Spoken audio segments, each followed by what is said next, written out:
ଏବେ ଗୋଟେ ଅନଫର୍चुनेट इनसीडेंट गोटे सोशल मीडिया पोस्ट को जहाँ घटीगला ताकू आम नहीं पुलिस प्रशासन अभी अलर्ट कराई पूराटा को सिस्टमटा को फ्लाग मार्च करुच्छे 10 प्लाटून फोर्स अलरेडी आम पाखे आसिक पहुँची जाइए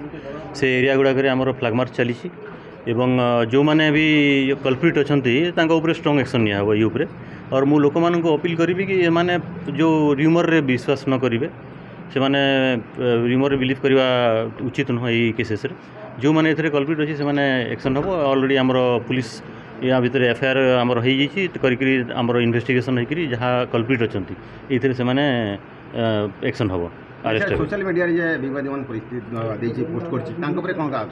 सोशल सेथिरे आमे तार पोस्ट कोठू करिछि के करिछि तार आमे अब क्राइम हमर अछि साइबर क्राइम सेल रे दिया हिछि ताको साइबर क्राइम सेल रु डिटेल इन्वेस्टिगेशन आसी गेले के करिछि एवं को परिस्थिति रे ताको पोस्टिंग करिछि सेगुडा कर ऊपर हमर एक्शन अछि इन्वेस्टिगेशन मध्ये हमर साइबर क्राइम रे चलिछि सेगुडा सर रात्रि पेट्रोलिंग व्यवस्था किन नाइट पेट्रोलिंग हमर अछि फ्लैग मार्चिंग चालुछि नाका ब्लॉकिंग हमर चलिछि ए पर्यंत एवं डिफरेंट प्लेसेस रे हमर जो अछि पीसीआर जो पेट्रोलिंग गुडा से हमर ऑन अछि प्लस आमर जो पीस कमिटी रिलीजियस लीडर सहित बोथ साइड्स आम टच रे अच्छा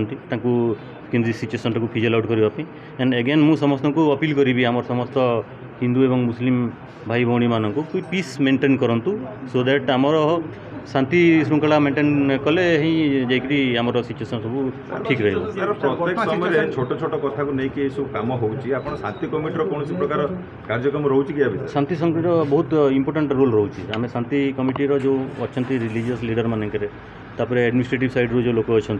आमर एसपी कलेक्टर तापर एडीएम तहसीलदार पुलिस स्टेशन लेवल रे एसडीपीओ आईआईसी माने अच्छा